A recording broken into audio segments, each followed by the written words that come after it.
So I saw two movies. I very rarely go out to see movies. Recently saw two movies, Parasite and Sonic the Hedgehog. Normally I would love to do this hyperbolic, like, actually there are a great many thematic parallels between these movies. But I can't do that. These are two very, very different movies. If I really wanted to stretch, you know, I could probably find some sort of commonality, maybe like a class analysis, but I want to share my thoughts on these movies. It's starting, of course, with Sonic the Hedgehog. Phenomenal movie, you know, really top tier, 10 out of 10, Oscar bait even. Who here has seen it? Hypers in chat if you've seen it, you know, scream at me through the delay imposed on us by DLive. I enjoyed Sonic the Hedgehog in spite of it being, I don't know if I can. It's a trite movie. It's like a like fun little kids movie. I can't even say that it's bad, really. I mean, it's juvenile and committee designed and trope filled, and offensive to the senses at some parts. But it serves its purpose, you know. Essentially, they add. I don't know if this is Sonic canon, but apparently Sonic has like this mega energy force. I always assumed that Sonic was just super fast because he was like, I don't know, like an athletic kid or whatever. But apparently he possesses like the Infinity Stone inside of his like quills or something. I have no idea, you know. And apparently he was raised by like an owl, and the owl was it was like, young Sonic, you must always hide your power from others, or they will come to take it from you. Ha! Nobody could ever catch me and take my powers from me. And then 6 seconds later, a fucking avalanche of arrows penetrates the hut that he's inside of with his mother, and his mother gets fucking shafted, literally, by an arrow. And she's like, go, flee to the other worlds with these rings. And she throws, and then Sonic goes to Earth to run to Earth because these weird little like 1 foot tall little gremlin fucking Ewoks want his like power. Like they're using bows and arrows. I don't know what power they can get. If you kill Sonic, can you eat his heart and get his strength? I have no idea. And then he's on Earth and he's like, he has to hide his power, and he ends up developing, funnily enough, a parasocial relationship with a cop and his girlfriend. And they go on wacky adventures. The Sonic gets really lonely and he splooges in like an empty baseball field, and the government's like, holy shit, that nut just took out the entire Pacific Northwest. And they send in Dr. Robotnik, and Dr. Robotnik, played by Jim Carrey, fantastic performance. I have to say, I was delighted every time I saw him. Maybe I am 6 years old. So when you know, Jim Carrey gets on screen with a silly mustache and he goes, excuse me, sir, your intellect is inferior to mine. And I like laugh. Maybe that's my juvenile like 4 IQ brain, just like all the brain cells rubbing against each other in mirthful glee. I don't know. I enjoyed it very, very much. But there's some underlying psychosis to this movie. I don't know if this is all kids movies these days, but the movie was like packed with product placement. They mention Olive Garden like 8 times in the movie. Like they mention it like so many times, and they try to play it off like a joke, but it's not a joke. Like they're just mentioning Olive Garden. It was really fucking weird how many times. And they did this with a lot. They mentioned like Rihanna, or was it Beyonce? I don't know. And now apparently his shoes are now Puma brand. The movie was packed full of pop culture references. The worst of which, by the way, was, and I'm not joking when I say this, and I've said this before, I'm not joking, exemplified best by the 2 separate times in the movie, 2 separate scenes where Sonic looks at the camera and starts flossing. I'm not completely disconnected. At one point, he's just hanging out in his room. He's like, ha-ha! I've got a pretty zany life over here. Here's my beanbag. Here's my Flash comics. I run around in a washing machine. By the way,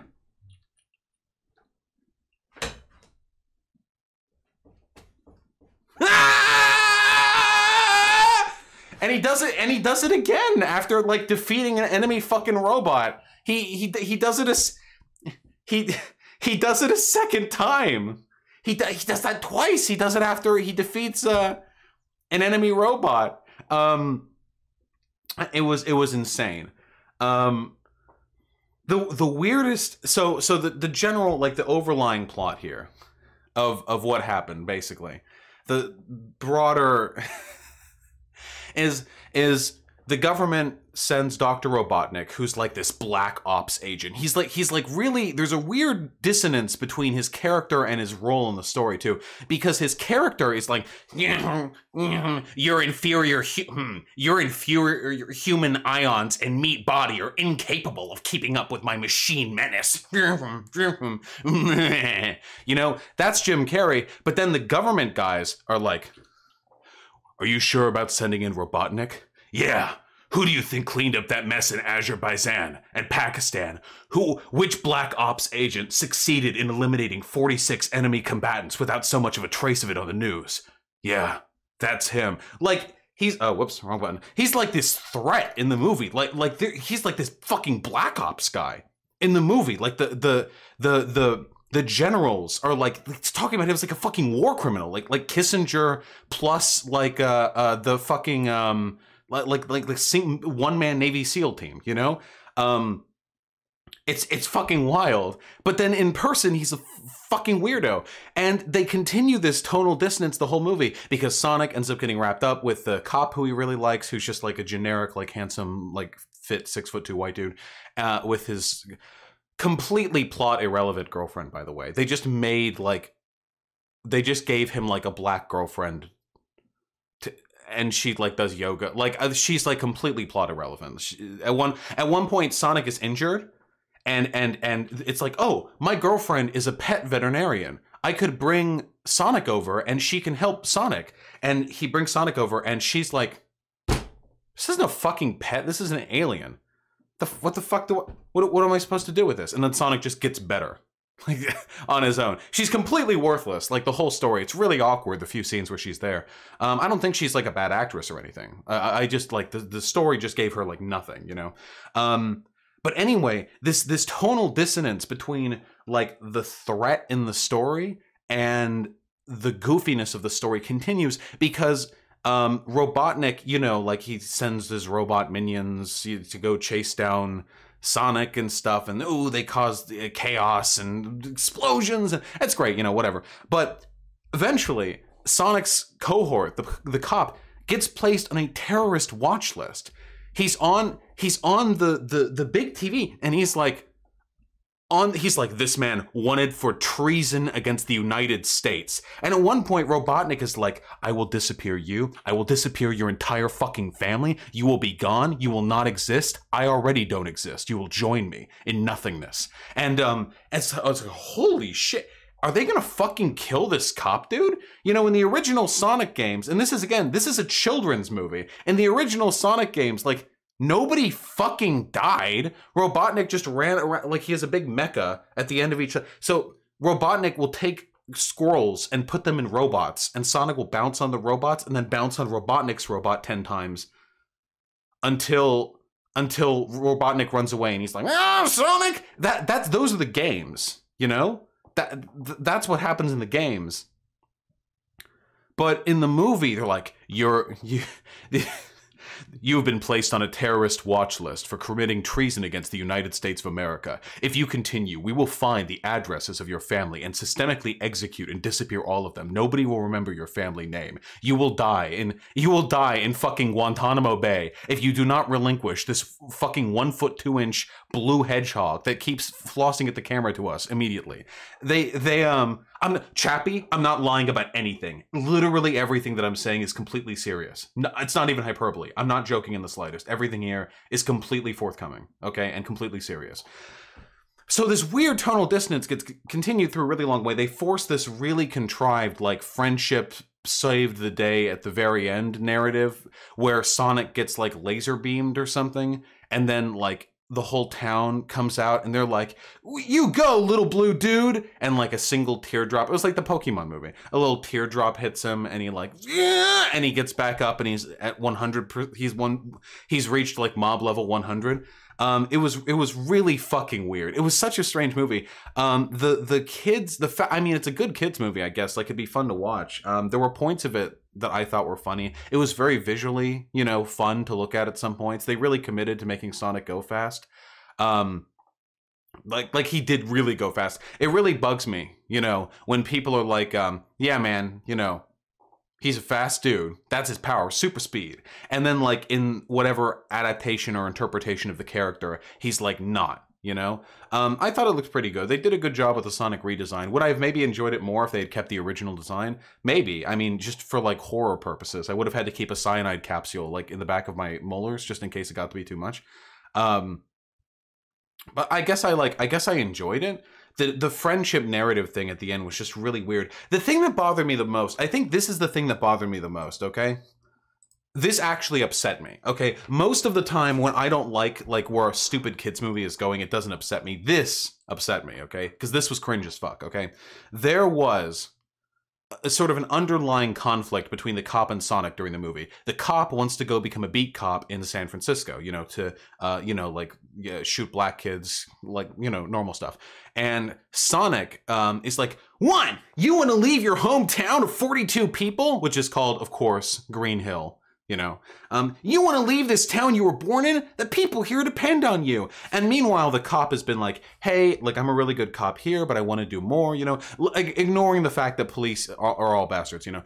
Hey, I want to do more. I want to help my community. I never do anything here. I'm just cleaning out fucking gutters, like, for elderly people. I want to go to the big city. I want to do real work. I want to help people. I want to save lives, you know. That's his argument. And if we pretend that's what cops do, okay, I think that's a fairly noble goal. I think people should be ambitious. If a person really wants to take a step to move to a bigger city, he gets accepted by the San Francisco Police Department, by the way. This is like his big thing. He's like, at the beginning of the movie, he's like, I hope they get the acceptance letter. And he does. He gets the fucking acceptance letter. And it's like, cool, he's going to move out. When Sonic hears he's going to move away from his hometown, he's like, wow, you'd leave the people who care about you? Sonic's still like upset that when he was 2, he left his home world or something. I have no fucking idea. It's weird, by the way, because Sonic is apparently individually strong enough to like defeat the greatest like mastermind of the US government. I feel like at this point, at like however old he is, like 8, Sonic could go back to the world he came from and fucking wreck those bow wielding dudes. Are you fucking kidding me? I feel like he could go back there and obliterate the planet he came from. But I don't know. Maybe they have more shit back there. I have no fucking idea. Maybe Mecha Sonic and Shadow are waiting over there to fucking tag team him. I have no clue. But Sonic gets really mad, and the cop's like, whatever, dude. I'm gonna move to where I want to move. Fuck you. And then later, after like the whole movie happens, and Sonic randomly is like, never mind. We defeated the enemy, but now I realize you can go and move on if you want. And the cop is like, no. Actually, I know where I belong. And it's this really like reductive narrative about the importance of not moving on in your life or being ambitious or accomplishing anything. You just have to stay very closely tied to your roots. And that narrative really bugs me. I don't think there's anything wrong with like, hey, you should respect community, you know? You should be close to your family, close to those who, you know, you grew up with. I think that's usually a pretty compelling case, like most people. But it is really strange, I think, to like, because Sonic is like actively shaming this dude. Like, you're a bad person for leaving the people behind. And honestly, if that dialogue wasn't coming from Sonic, but was coming from someone with like authority over the cop's life, like anyone else, like his girlfriend or parents or whatever, it would sound abusive to me. It would sound like super guilt trippy, like you're not allowed to let your life move on. You are bound to the expectations of the community that fostered you. And it was really weird. I don't know if that's like a good narrative to sell to kids. A lot of kids grow up in shitty circumstances and spend their entire life being guilt-tripped by their parents for not reciprocating the affection or attention enough. Which is really weird to me. I don't like that. I don't like that narrative at all. I find it highly cringe. But that aside, it was fucking whatever. It was like a kid movie. You know, you know, they hippin' and hoppin', they bipped and bopped. Speaking of bops, hold on.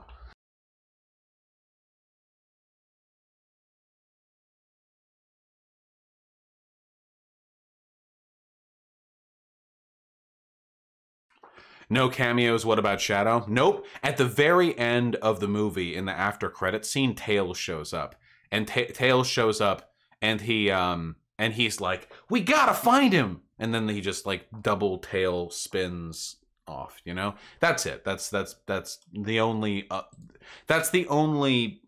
non-Sonic character that we saw. The Tails model looked pretty good. Can I find that? Hold on. Sonic the Hedgehog movie Tails. Can I get like a screenshot? Yeah, here we go.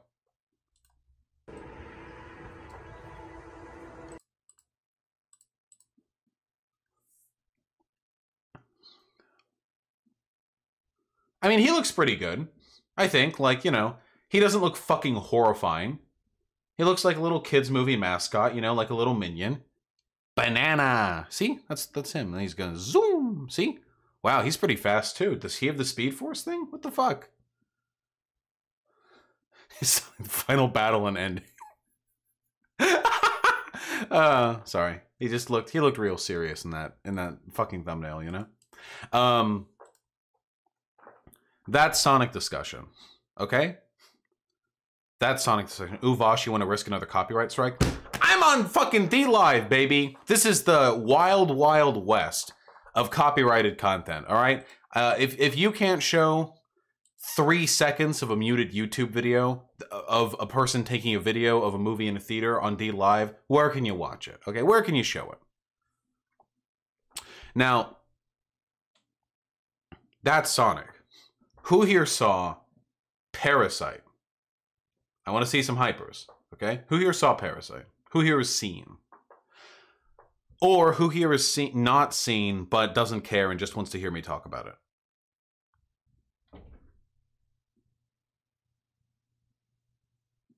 I watched Joker, though. Well, that's like months and months and months old. We got a few people. Of course, there are fewer people in chat than usual because we're on D-Live, but we got it. Parasite was a really fucking good movie. Parasite was oh yeah, spoilers. Parasite was a really, really good movie. I saw it with Hyena in chat and Conyer, not currently in chat. And I heard a lot of stuff about it, about how it's you know, class consciousness masterpiece and how it's anti-capitalist and blah, blah, blah, whatever. People will say anything is anti-capitalist. People will say The Purge is anti-capitalist. You know, anyone will believe anything. Lefties are desperate for just that little taste of affirmation, you know? So, they'll say fucking whatever, okay? However,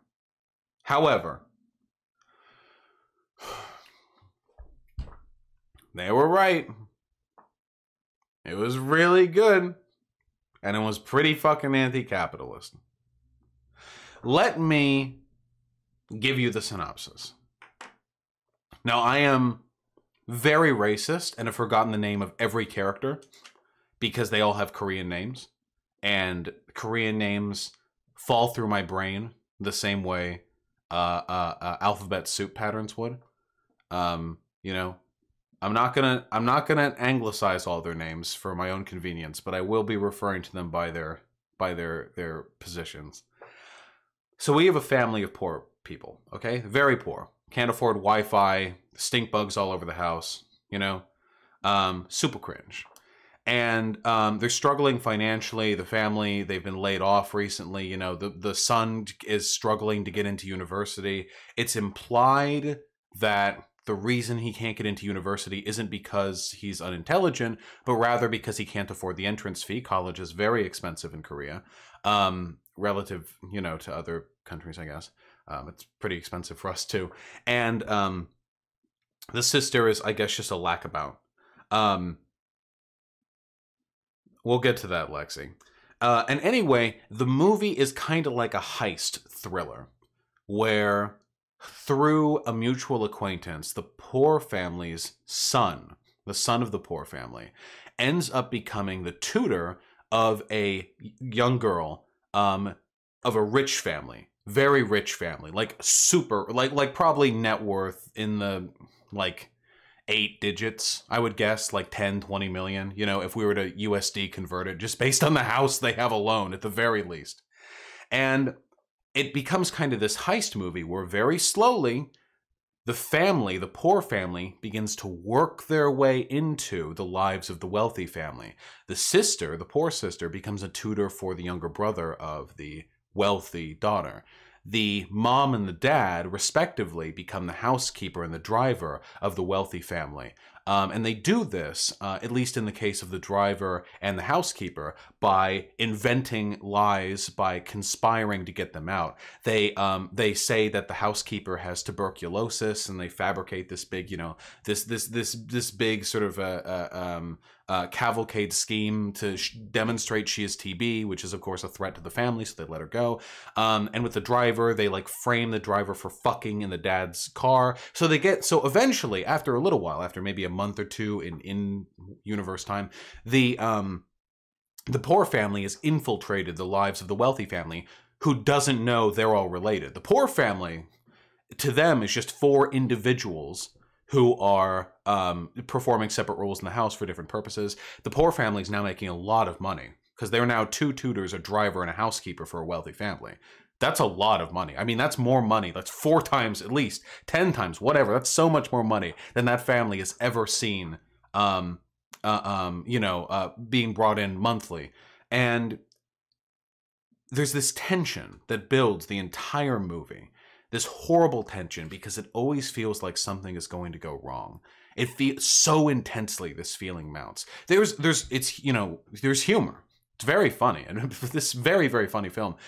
But the anxiety mounts constantly, because the poor family, for them, this is life or death. The rich family is almost played for a joke. The rich family, the mother is like kind of stupid and dawdling, nice woman, but unintelligent and gullible. And the two kids, the rich daughter is just like whatever, self-obsessed teenage girl, and the rich son is just like this weirdo little spastic ADHD kid. And the dad seems to be fairly competent, but he's also distant and withdrawn, and he's the man of the house. He's very busy. He's a business leader. But for the poor family, this is life or death. I mean, this is their whole income. If they get found out, like, it's not just that they lose their jobs at this point. It's kind of implied that the social repercussions of having gone against this family will extend beyond merely, being fired. I mean, again, they're a very wealthy family. They're known. They're in a house that is actually known. This means a lot to the poor family. And as the story progresses, cracks begin to show in sort of the ability for the poor family to integrate properly with the wealthy family. You see, the poor son, who is again the tutor for the wealthy daughter, starts to flirt with her. And then they make out. The daughter is like 16. The son is like 20. I don't know if this is age of consent legal or whatever in Korea. I think it's played pretty creepy. I think it's pretty creepy. Also, tutors shouldn't seduce their high school, clients. Likewise, the poor daughter seems to get along pretty well. She seems to be pretty competent, pretty able to handle herself. Though at one point, the rich son comments that all the poor family members smell the same. They all smell similar. And what the father realizes, the poor father, they realize later when doing their clothes, is that they all stink of poverty. It's not just their detergent or soap or whatever. They all live in this rat fuck basement, hostel. They live in this like semi-basement crate, like shit heap, stink bug infested, waterlogged nightmare house. They all take the subway together. It's all, they all reek of poverty. It's that. They reek of poverty. That's what it is. No amount of soap. And this is true, by the way. I don't know how much experience you guys have interacting with very poor people. I have. There is a stink to poverty. That's just true, Subways are grimy. Unkempt, dirty basement houses are grimy, With wealth often comes cleanliness. This is just happens. And the wealthy family can smell it. They can smell it in the air. The father one time remarks while being driven, or not while being driven, but of being driven by the poor father, that he likes the poor father's driving skills, whatever. He doesn't push the line too far. But there's a smell. He calls it like it's boiling rags. And I'm going to pull back a little bit now from the actual narrative of the story to talk about the overlying themes before I jump back into how it concludes. The reason I like Parasite so much is because it's the first time that I've seen the class divide and the antagonisms intrinsic to it defined so well. In most anti-rich movies, the rich people are like these billionaire socialites who kidnap homeless people to let them loose in a private island so they can be hunted down from helicopters with crossbows. Incredibly shallow class analysis. Oh, the rich are evil. And it's very liberal at the end of the day, because they're not evil because the intrinsic mechanisms of wealth lead to a power differential that encourages sociopathy. No, they're evil because they're the wrong rich people. They're just the evil rich people, you know? It's a very liberal critique of power differentials. But this movie doesn't do that because the rich family were nice. They were fine people. Really, honestly. They're fine people. They're not perfect. Nobody's perfect. But by far, the poor people, the poor family, are much worse people. They're dishonest, manipulative, violent. They threaten the life of the housekeeper. They get innocent people fired from their jobs. The poor family's not nice. At one point, the poor mother comments, you know, why is the rich family so nice? They're nice because they're rich. They get to be nice. They get to be nice because they've been insulated from all the hard, rough, you know, all the hard, rough, like, realities of living. Money smooths out all the wrinkles. Exactly. I believe that's an exact quote from the movie. But the fact that the wealthy people are nice and the poor people are not so nice does nothing to detract from the overall sentiment of the movie, which is this. The feeling towards the poor is from the rich is not one of abject hatred. The feeling towards the poor from the rich is one of crippling, alienating indifference. It's not that wealthy people are all sitting in their mansions, clacking their fingertips together, waiting for an opportunity to round up another group of homeless women to rape. Though I imagine many of them do. I'm sure it's a great pastime for some of them. Most of them just don't care. And their feelings towards the poor can be summarized at most by a callous indifference. That the poor just live their lives and they smell bad, you know? There's a smell to them and sometimes they push the line. They're a little gross, but whatever, you know, we're all just trying to live our lives. But the system which allows for the distinction between these two groups, the wealthy and the poor, is one which creates parasites. See, in a very superficial sense, the poor family is the parasite. And they are, I guess, in a very literal sense, too. They literally infest the house. Through dishonesty, through deceit, they climb into the house. But who really is the parasite? The poor family that is taken from the wealthy family a fraction of their income? A fraction of their income, perhaps? Or the wealthy, plural, who have stolen dignity from the poor. Everything from the poor. When it rains for the wealthy, it creates a rainbow the next day. When it rains upon the poor, the tenements flood and people's lives are destroyed. When what is accessible to the wealthy is inaccessible to the poor, and the system which perpetuates this divide is one which not only allows for but necessitates this calloused indifference, this vein of disgust. This is ultimately what brings everything crashing down.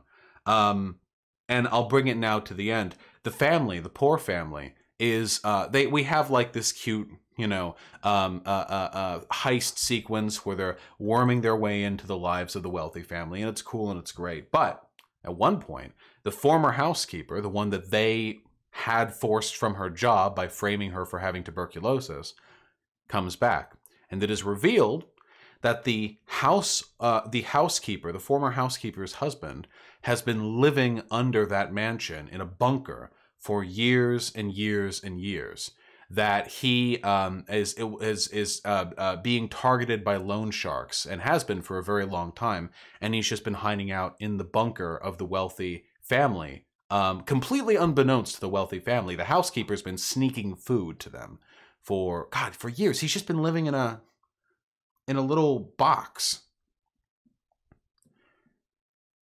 And there's conflict between the husband of the old housekeeper and the housekeeper and this poor family, because now the poor family has control over their own little poor group. Now the poor family can determine the fate of these two. The poor family doesn't want to be outed by these two, since they have knowledge on the poor family of misbehavior.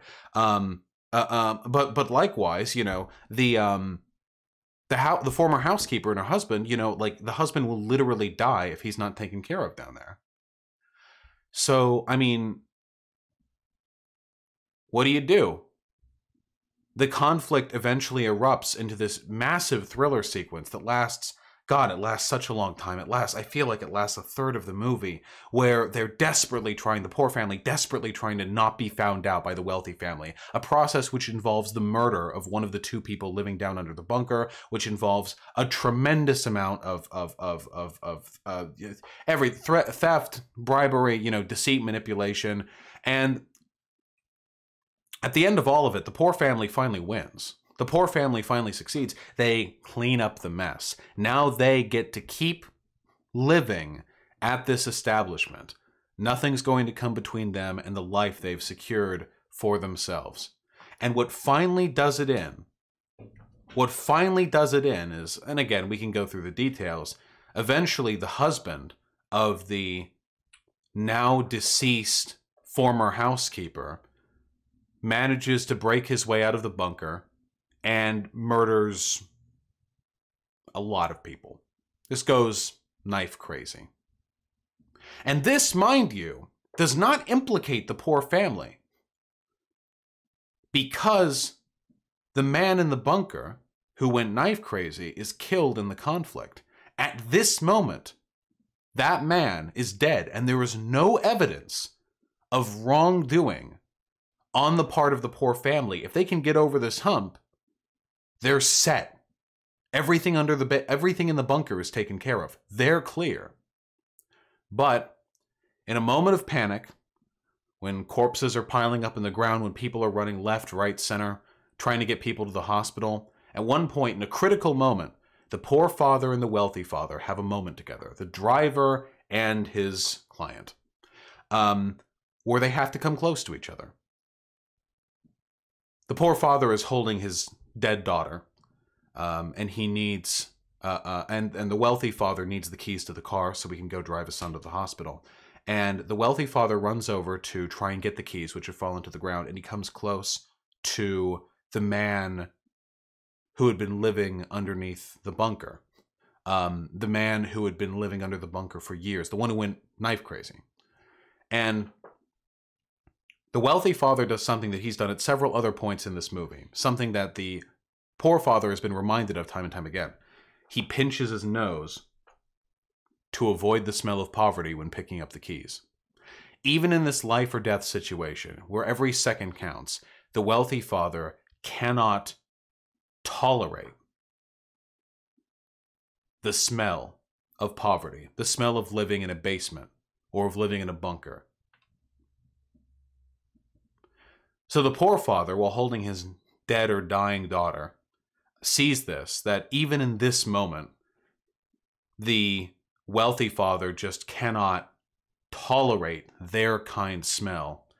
He loses it. And he runs up, and he grabs a knife, and he stabs the father to death, the wealthy father. Adds one more corpse to the pile. And then, you know, people scatter. The father goes on the run, never to be seen again. The poor daughter's dead. The poor brother survives with severe injuries to the head.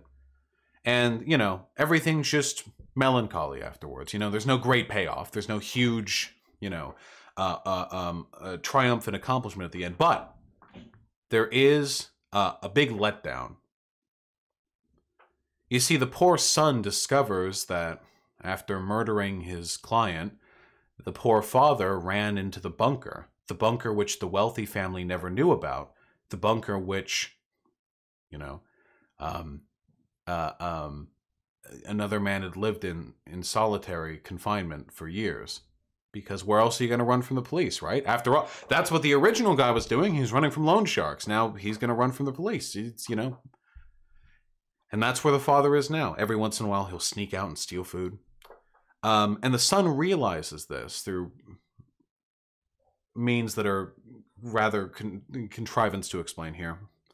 And the son imagines, he says, one day, I am going to make enough money to buy that fucking house so that I can be with my father again. So he can live there in the basement or in the house, free from scrutiny from the government, free from scrutiny from the police.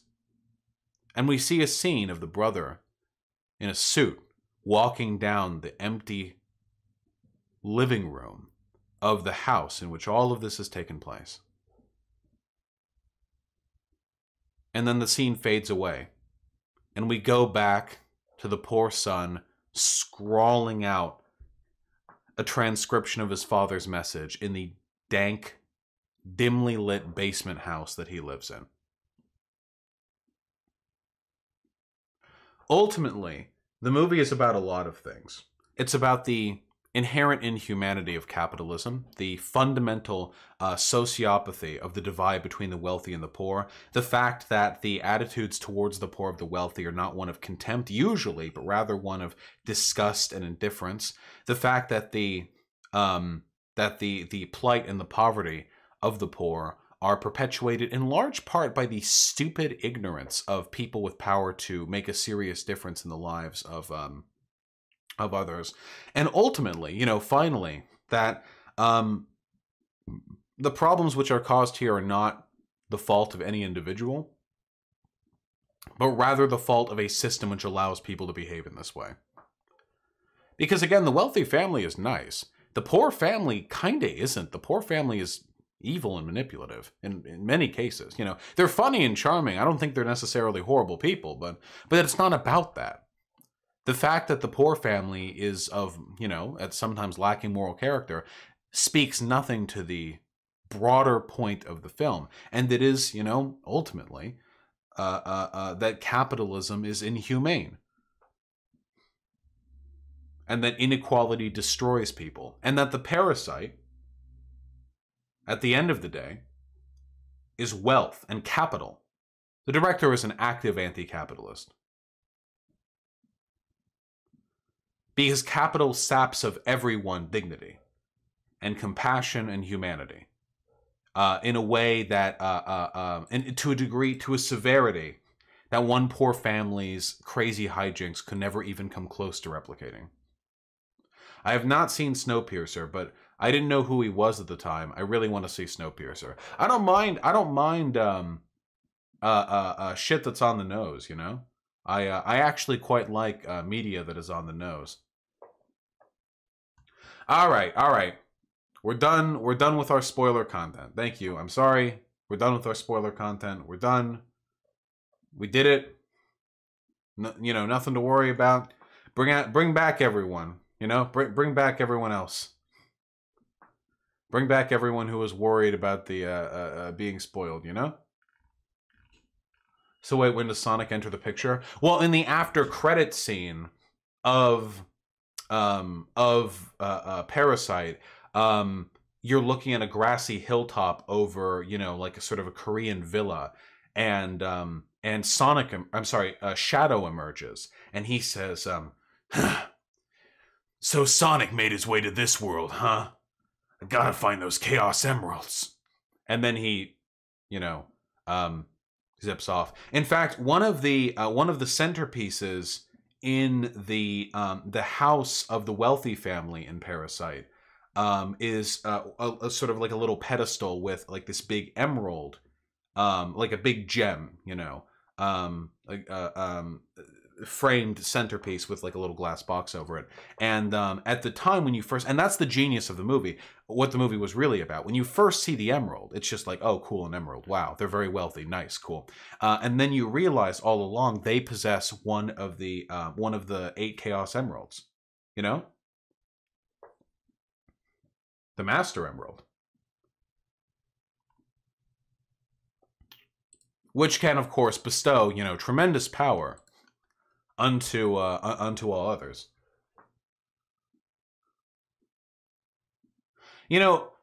Speaking of Sonic the Hedgehog, there's been some really weird discourse online about how, like, Sonic fans are clowning on fans of Bird of Prey because Bird of Prey didn't do so well, and I guess Bird of Prey is like an SJW movie or something. So now, like, Sonic is anti-SJW because Sonic did better or so. I have no fucking idea where the discourse is at. I have no fucking clue,